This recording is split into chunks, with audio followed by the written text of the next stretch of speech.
right, welcome everyone. We're so glad that you could join us for our first Are You Ready session of the summer. We are here in the Inman Reading Room, which is a part of the academic pavilion here at Elon, which is very fitting as we're going to be talking about learning at Elon tonight. But before we go ahead and start talking about that, we'll go ahead and introduce ourselves. I'm Abby. I'm going to be the host this evening. And I am from Warrenton, Virginia. I'm a sport and event management major with minors in leadership studies and psychology. I'm going to pass it on to you. All right. I'm Paula Patch. I'm a senior lecturer in the English department, and I coordinate the English 110 program. English 110 is called Writing, Argument, and Inquiry, and it's part of the First Year Foundations program in the core curriculum. Hey y'all, my name is Kiana. I'm a rising senior here at Elon, and I'm a human service studies major, and I'm from Greenville, South Carolina. Hi everyone, I'm Zach Gianelli. I'm a senior from Maryland, and my major is a double in English literature and classical studies. Hi y'all, my name is Caroline Cruzy. I'm a rising senior majoring in exercise science with a minor in psychology, and I'm from Concord, North Carolina.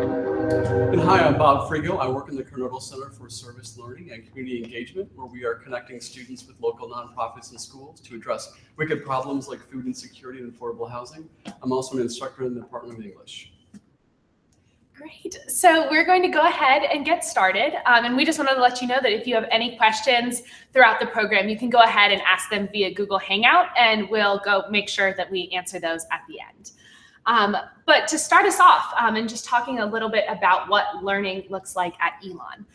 Caroline, I was wondering if you could talk a little bit about your experiences inside and outside of the classroom here. I think inside and outside of the classroom is very connected through service learning and all that fun jazz. But I think inside the classroom, it's because of the small class sizes, I feel very connected to my professors. Most of my class is around 30 people. So typically like a high school class. So it wasn't too much of a transition from high school to college, but I feel like even after you've had a professor that you walk up to them and they like know you, and which is really nice. And you feel like even when you have that class, you're connected to them. They want to know your name. They want to know stuff about you. And if you're having struggles, they really want to help and want to know that you need help. So you can reach out to them at any time. Absolutely. I think that mentoring component of teaching at Elon is so important and so valued by students. Would either of y'all like to share any of your experiences? Yeah, sure. Being a humanities major at Elon, we get some of the smaller classes because of the faculty to student ratio. And it's very cool because it can be very personal. You can get to know your professor. I've had plenty of English classes where the professor likes to sit down and go over your papers with you so that you can, get better at writing. I was in a Latin class where we had 3 students. We used to go to the Oak House, which is the coffee shop, everyone. It's very cool. And have our lessons there. We called it the Domus Quercus, which is Latin for Oak House. Oh. Yeah, and I would just reiterate that in that your professors really do become your mentors here at Elon, and that's even outside of the classroom. So I know my first year I had this one chemistry professor, and I was actually a chemistry major for 2 years. And even now that I'm a human service studies major, he's still super important in my life here at Elon. I actually still do research with him, go to him if I need literally anything. And you'll see how they are that resource for you inside and outside of the classroom.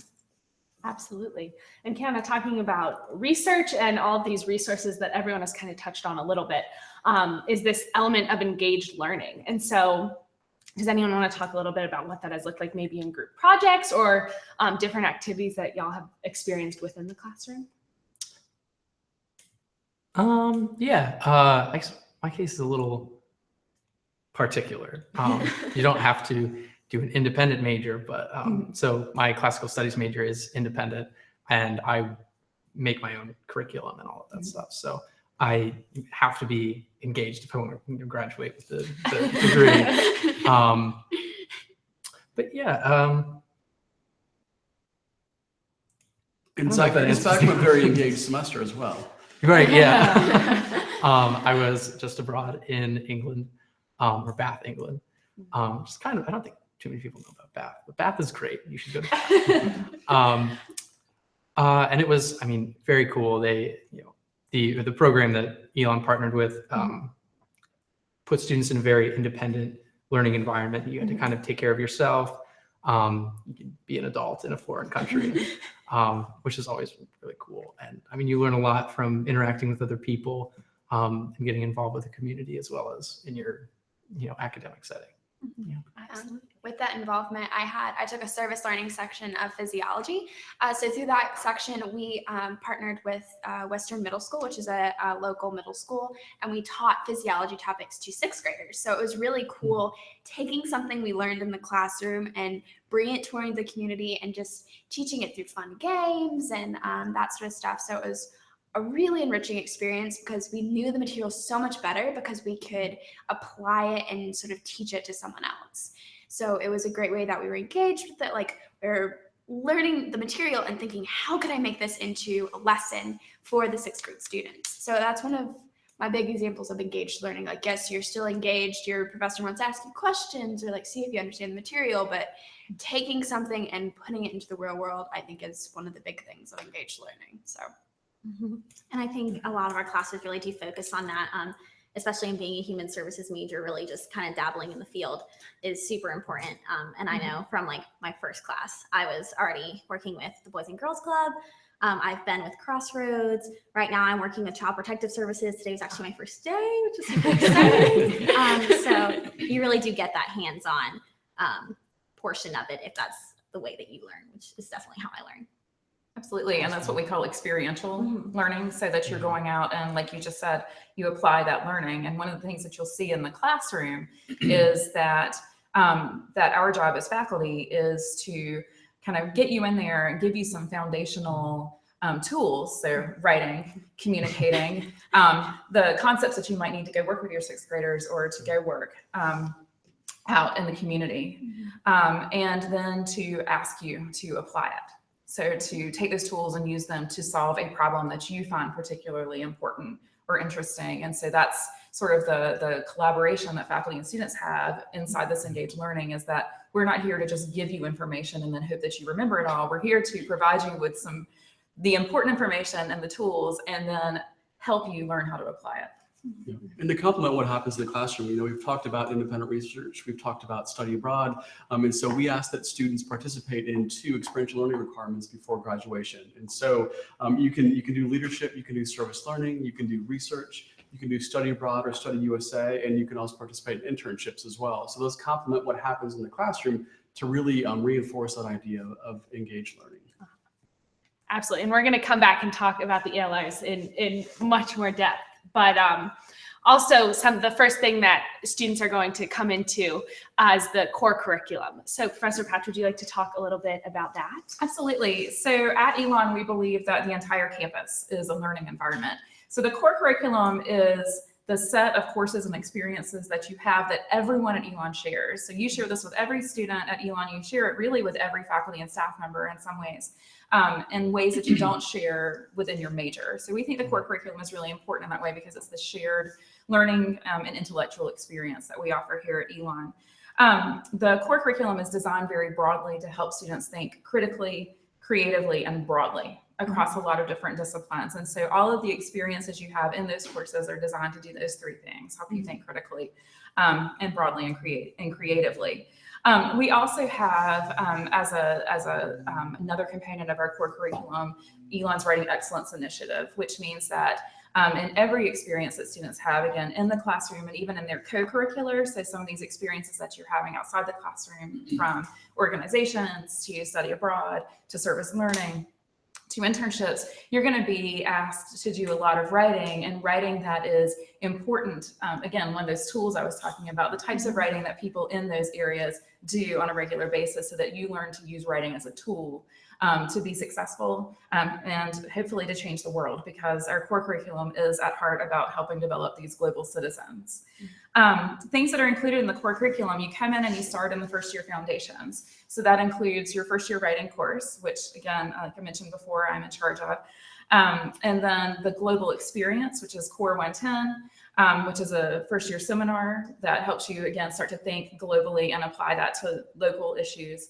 And then you'll take a math or a stats course. So you'll probably remember taking those 3 courses in particular in your first year. The core curriculum also includes studies in the arts and sciences. So this is where you select from various areas in the College of Arts and Sciences, which is the heart of a liberal arts education, which is what we offer here at Elon. And you do that in two different ways, right? You take courses in expression and civilization and society, and in science and analysis, which is what we call it now.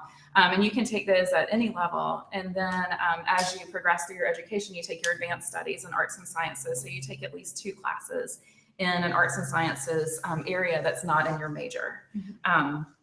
So that's so you get a really broad understanding again of what the arts and sciences have to offer. World languages is included, so there is a language requirement at Elon that you can place into and out of, in some cases, a language. A lot of students choose, if they've taken a lot of foreign language in high school, a lot of students choose to switch a language even when they get here. So there are lots of language options for students to learn. We've got Latin, like you talked about. Definitely an interesting one, and students can take that even into some of their study abroad courses and have a fully immersive experience with world languages. Like Bob mentioned, we've got the ELRs. Those are sort of overseen by the core curriculum. So those 2 ELRs are part of the core curriculum. At the end of the curriculum, either in their junior or senior year, students take a core capstone. So the capstone is an interdisciplinary course. It's designed to draw from at least 2.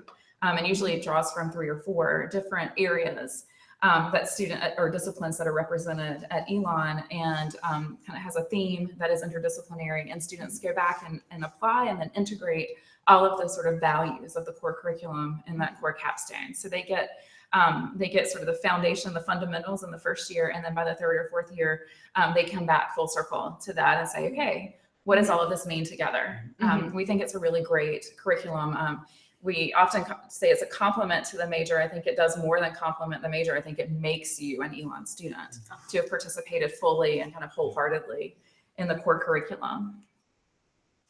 I really think that I really agree with that statement, because I'm an exercise science major. You think you wouldn't write, but I write a lot for my major, and it helps me I'm not just an exercise science major. I know how to communicate, because of this liberal arts education, communicate with others outside my major. So I make it like I know how to communicate better. And through this world is becoming so globally connected, it's hard to not be able, you have to be able to communicate. And I think that's what a liberal arts education really helps you with. You don't know just one thing really well. You know a little bit about a few, it's the core curriculum sounds like a lot, but it's manageable, and it really does add to your major. So it complements and sort of enhances that experience. That way you can more communicate and act as a global citizen. So. Well done. I absolutely agree. Second, I just registered for my capstone to take in the fall. So when did that happen? But yes, it comes truly, as Professor Patch was saying, full circle. But in addition to the core curriculum, as we just talked about, are the ELR experiences that Bob mentioned a little bit earlier. So do you want to talk a little bit more about what those opportunities look like for students? Sure. And so every Elon student before they graduate participates in 2 Elon, experiential learning requirements. And so 2 ELRs. And so those are leadership and service learning, internships, study abroad or study USA, undergraduate research. But as we know, 2 is the minimum. And it sounds like from this group, many folks have done many more than 2. So if you could talk a little bit about some of those that you have done well above and beyond those 2. Yeah, so I have actually completed all 5. So here I am. But I would say the 2 that I'm currently doing is right now I'm completing an internship. It's actually my 2nd internship. And as I mentioned before, it's with Child Protective Services. So within Human Services, we have to fulfill a practicum. Some of us do service learning courses. We have an internship in our senior year. And it's really allowed me to kind of put into practice everything I've been learning and all the theories I've been learning, and really to see it in action. And not only within my major have I experienced these, but I also am doing research in the chemistry department. So that's how kind of I'm getting to see things in other areas, and really getting to also focus on my interests, because I know my friends at Clemson aren't really getting, or like friends in bigger schools in general aren't really getting to just be like, I'm gonna go do research in like this random lab because I like it. So you really do get to kind of really hone in on your personal interests and experiences while you're here. Right. And as I said, I was abroad in England, and it was nice going for a whole semester because I got the 2 credits for it. It's just sometimes you get 1 credit for, if you go abroad for just the winter term, you get the 1 credit. And if you go for the semester, you get 2. And if you do any of the other ELRs, each counts as 1 credit, I think. But aside from that, I'm doing research this summer, which is really exciting. Yeah. Zach, you mentioned winter term. I think one of the unique things about Elon is that we have a winter term during January. And so for some students, it's taking a class here on campus. For some students, it's being abroad for that semester or elsewhere in the country. Some students, it's doing that internship. And so normally, traditionally, students are going to have a fall semester and a spring semester. And I think that January term, that winter term, really opens up a whole variety of possibilities to really reinforce and go a bit deeper in your major, but also explore some things that you haven't had a chance to do at that point in time. So yeah. My winter term experience has been a little interesting. I've actually done an internship 1 year and study abroad 1 year in that winter term slot. So my sophomore year, I did it's called my practicum.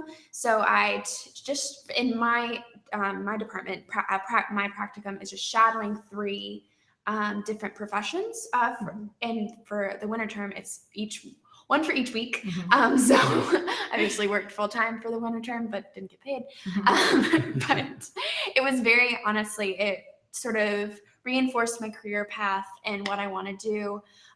And so it was really interesting, and it gave me time to really focus on that rather than have to worry about studying and trying to get to this practicum and internship places. But then my junior year, for January, I went to Peru.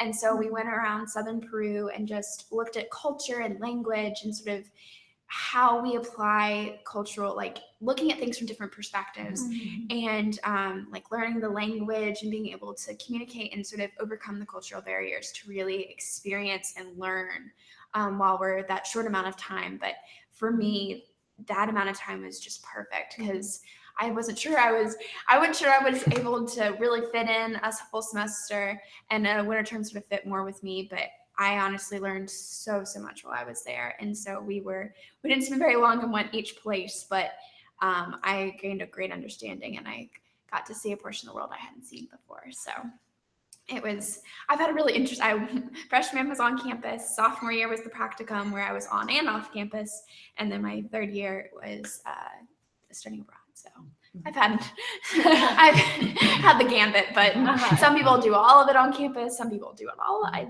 It's a great combination, and everyone is different. So, but absolutely. For ELRs, I was able to fulfill my leadership ELR, and I did that through taking a class actually. And so you have the option, you can do it through a workbook, but you can also take a 1-credit class. And so it meets once a week. And it's a lot of reflection and thinking and goal setting and just thinking about the leadership position that you currently hold and what you've done and how you can push yourself to move forward with that. And I thought that was a great experience to be doing in parallel with being in the experience. And then additionally, I also am conducting undergraduate research. I was very involved with Adventures in Leadership, which is a first-year summer experience here at Elon. And I was so passionate about it that I wanted to pursue research in that topic. And so I found a mentor, and I was able to, that I really clicked with. She's actually also my academic advisor. And just our passions line up with leadership and with outdoors. And so we were able to create a research project, and I've been lucky enough to be able to go and present at conferences with her. And I would like to say that I never saw myself as someone that would come in to conduct research. But when you find what you're really passionate about and you're able to connect with a mentor who can really just lead you in the right direction and show you that these things are completely possible, that's something that I've felt very empowered by in my time at Elon, is being able to conduct undergraduate research. Absolutely. I would say too, from the faculty perspective, working with students on undergraduate research has been really interesting, and it's also very educational for me. When I work with students on undergraduate research, we usually have a common area that we work in, but I don't have a project that I ask students to work on. So they aren't working on my project, I'm working on their project. Yeah. And I learned so much from sitting down with those students once or twice a week, helping them prepare for conference presentations, for our undergraduate research forum presentations, from just having them tell me about how their research is going. I learned so much, and it's such an incredibly valuable part of my teaching and working here at Elon, that, so it's good for faculty too. Yeah, honestly, it works both ways, where like you, sometimes on the hard sciences, you tend to go with a project that a professor's already started, which I'm sure Kiana can talk more about. But for mine, I actually created my own project. So I'm also doing research over the summer.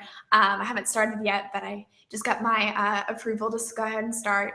But I am looking into the relationship between exercise and resilience. So if you exercise, are you better able to adapt and grow from stress? So I'm just doing a large survey, but that wasn't something my professor had done. It was something I sort of I didn't know what I really wanted to do, but knew I wanted to do research. And my professor sort of guided me, gave me a book, and I was like, I've learned about this resilience thing. Like, I wanted to learn more about it. And the more I learned about it, the more I didn't know the two were connected. And they haven't been, so. That's what I'm looking to do over the summer. So,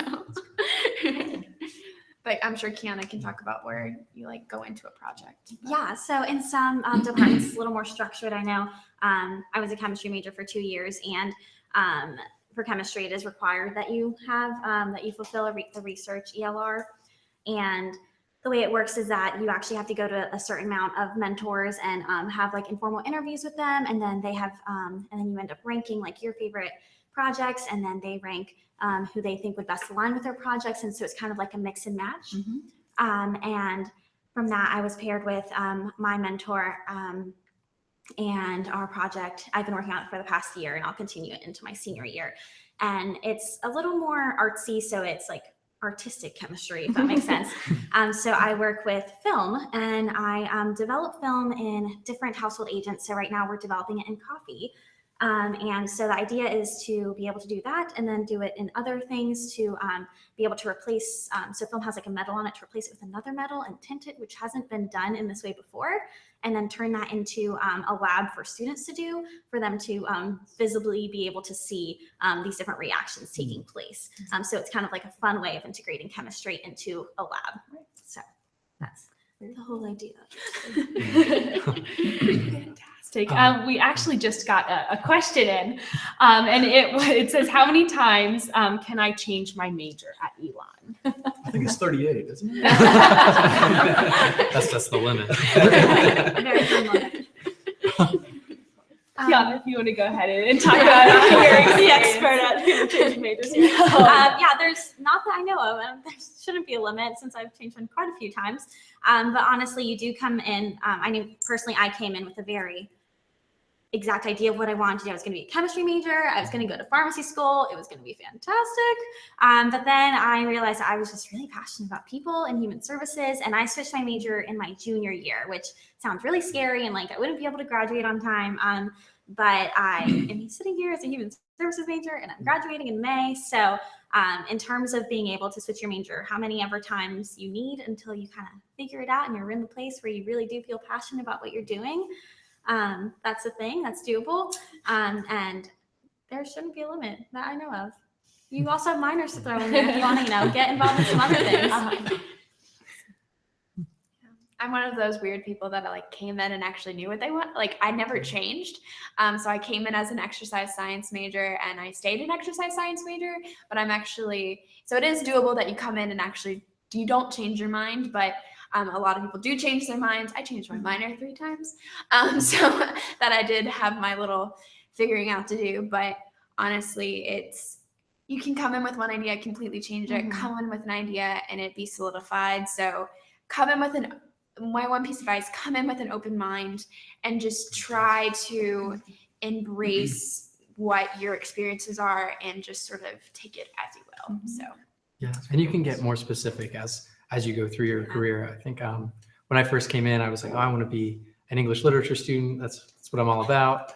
And then I think halfway through my sophomore year, I was thinking professional writing and rhetoric because I need to get a job after college. And that's the only way to do it is if you have a practical degree, which isn't the case. But I took a Latin class where we read some primary Latin poetry. And that got me really interested in classical literature. And that's what I want to pursue after I graduate. So, yeah. And I think too, with some majors, so we do have some majors like education, for instance, that has so many requirements that are set by state and federal authorities that that you do have to know fairly early that you want to do that just so you're able to fit in all of your requirements. But I think the advice I would give a student is don't think about your major as the step to your job. Think about your major as that thing that you're pursuing passionately for 4 years. So I was late to being an English major when I was an undergraduate. But once I got there, all I could tell people was, you know what, I get to read and write. Those are my 2 favorite things to do. And I get to do that all the time now. So thinking about majoring in something that you care about. If you care about lots of things, that's where you use your core curriculum very strategically. So don't follow an easy class. Don't follow the classes that your friends are taking. Take the classes that sound interesting to you because you can use your core curriculum requirements to try out several different classes in a major and see where it takes you. You're going to find a career. It will happen. You don't have to find your career in your first year at college. It's just not, that's not the requirement. Your major is something that you care about. It's not the thing you're going to do with the rest of your life. Yeah, well said. And Zach, I know that you were just in England, and I think what's interesting about our different educational systems is that if you were starting university in England, it's a 3-year program, but you only study the major that you choose. So when you're 18, you have to make that decision. And I think part of the beauty of a liberal arts curriculum like we have here at Elon is it gives you room to explore. And so you might come in as Caroline and know exactly what you want to do, and 4 years later, that's what you're doing. But you might come in and you might change once, you might change twice. I know that I came in as biomedical engineering, where I went to school and was an English major my sophomore year. And so the fact that you're a liberal arts institution and that you're connecting with faculty and you're engaging with mentors, you're being a part of research, you may be abroad in Peru for that January term. It gives you time to explore and realize that it's not just your focus on what is that job going to be when I graduate, but who do I want to be as a person? And how can this level of discussion and dialogue and reading help me sort of think about those broader ideas and concepts? Fantastic advice across the board. Another question that we got in is there a book that we are supposed to read before coming to Yes, that's a very popular question usually. Yes, there is a book. We have what's called the Common Reading Program, and we've had that for several years now. The Common Reading for next year is called Just Mercy, and it's by an attorney named Brian Stevenson. And he is a public interest lawyer. He has dedicated his life to helping the poor, the incarcerated, and the condemned. That's how he describes the work that he does. The book, again, it's called Just Mercy, and you can order it through our bookstore. It explores all kinds of aspects of the American criminal justice system, from some of the issues and circumstances that get people into the system to begin with, and lots of the issues and circumstances that they find themselves in once they are part of the criminal justice system. As a young attorney in the late 1980s and early 1990s, Brian Stevenson founded a nonprofit organization in Alabama where many of his first cases were capital punishment, death row cases, where he was trying to ensure that people were rightfully convicted, or just ensure that they had the proper treatment while they were in the system. We expect, we have lots of programming around the Common Reading, so we expect students to read it and to be familiar with it. You may encounter it in your very first class. You definitely, we were talking about this earlier, you'll encounter it as early as orientation. There's no quiz, as far as I know, but there is a discussion of the book. And throughout the year next year, there will be lots of campus-wide programming that has to do with the Common Reading. Brian Stevenson is coming to campus.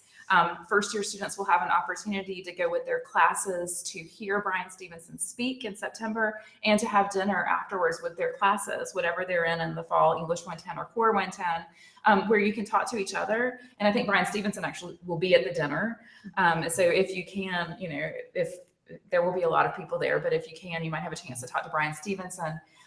We will also be having core forums for students and other types of programming to talk about some of the things that he brings up in the book, like inequality, lots of things related to police and civilian interactions. We know that's still a very important topic. This book touches on some of the very early interactions that led to unfortunate circumstances. He talks about things like, again, crime, poverty, mental health issues for people who are in the criminal justice system, mental health issues that might get people there, things that happen when they come back out of the system. So we have lots of things to talk about. You can be assured that we'll talk about it a lot.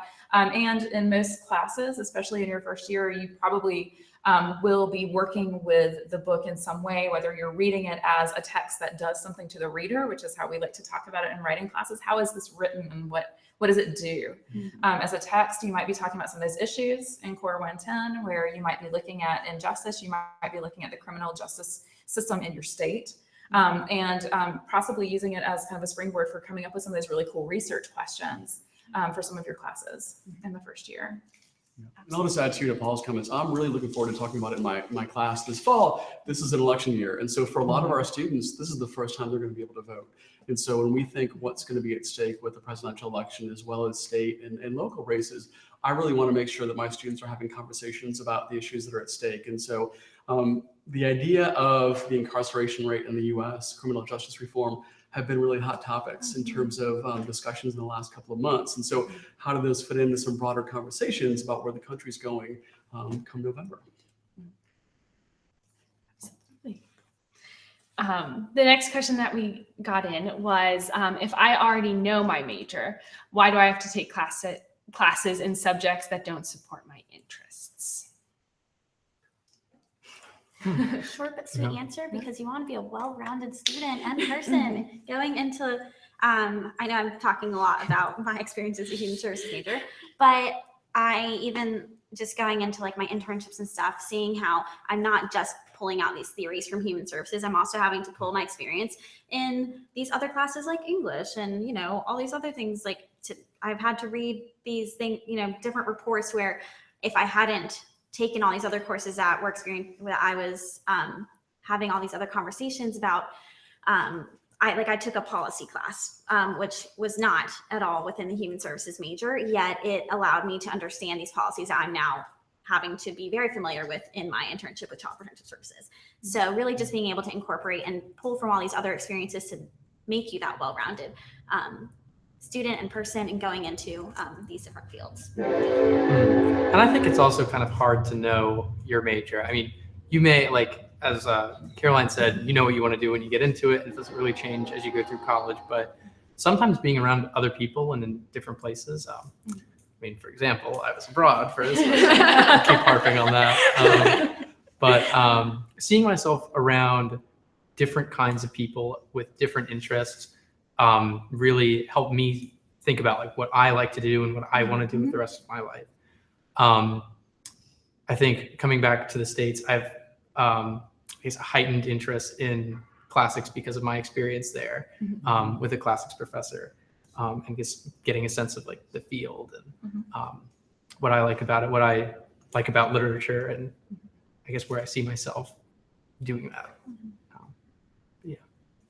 I think it really it allows you to sort of interact with people outside your major. So you don't like, all my friends are exercise science majors, but taking these classes outside your major allows you to interact with people that don't have your major. And it allows you to sort of learn from other people's strengths and work together and know how to work. And when you're at the workplace, you might be working with someone that's completely different from yourself, but you need to know how to use their strengths, use your strengths to sort of come together and come together for a larger goal. So I think they're not with your major, but they help you learn, they help you make a more well-rounded person and all that fun jazz. So absolutely. And I think we have time for one more question. And that was, can you tell me a little bit more about orientation and what should we be doing now to prepare for Elon? Ooh. Well, if you're watching right now, then that's the first step. Yeah. You're already you're setting yourself up for success. I would recommend doing a lot of calisthenics, getting your body ready for the amount of blood flow and the amount of excitement, because orientation is fun at Elon.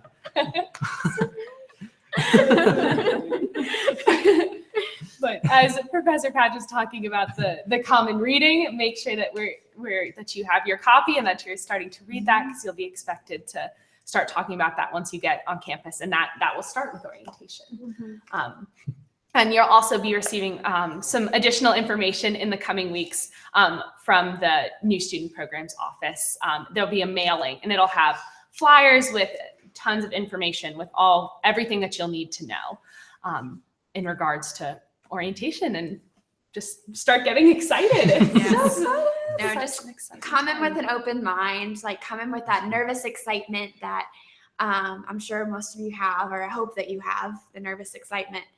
Just come in with it, come in with an open mind, and know that your experiences might change. You might come in, I'm going to do all this stuff, like da da da, and but it might change. It might just roll with the punches, find your niche in this place, because I know you will find it. So, yeah, just like be ready to like experience Elon, because I think something that always stuck with me that I heard, I honestly don't even remember who said it to me, but it was that Elon is not a place, Elon's an experience. And it really is. And just be ready to fully experience it, and just kind of be willing to take all the opportunities that comes with that, and all the great experiences that come with that, and just get excited. And I would add to that wonderful advice, think about some interesting questions. You're going to be sitting next to some new people in class. You're going to be waiting in line with some new people for breakfast. I think one of the easiest ways to break that ice is to pose an interesting question to sort of start that conversation. And so what are some of those questions that you can have in your back pocket when you meet those new people, when you show up here late in August? And I think too, kind of going back to our big theme tonight, come in ready to learn, and that's everyone here is, that's kind of the number one job, right? So when everything else feels a little funny, during the transition, we kind of know how to go to school. So, put your all into that while everything else is working out. Because that's what that is the common experience that everybody has, is going to class and being in class and learning, and being excited about learning. You wouldn't be coming to Elon if you hadn't been excited about learning in the past few years. We attract those students, we admit those students. So we want you to continue to want to learn, and that's sort of the foundation of everything that happens here. And we're learning constantly inside and outside the classroom. You're learning even as you're doing your, orientation is a learning experience. It's learning how to meet new people and how to prepare yourself for the next 4 years. So yeah, definitely be ready to learn.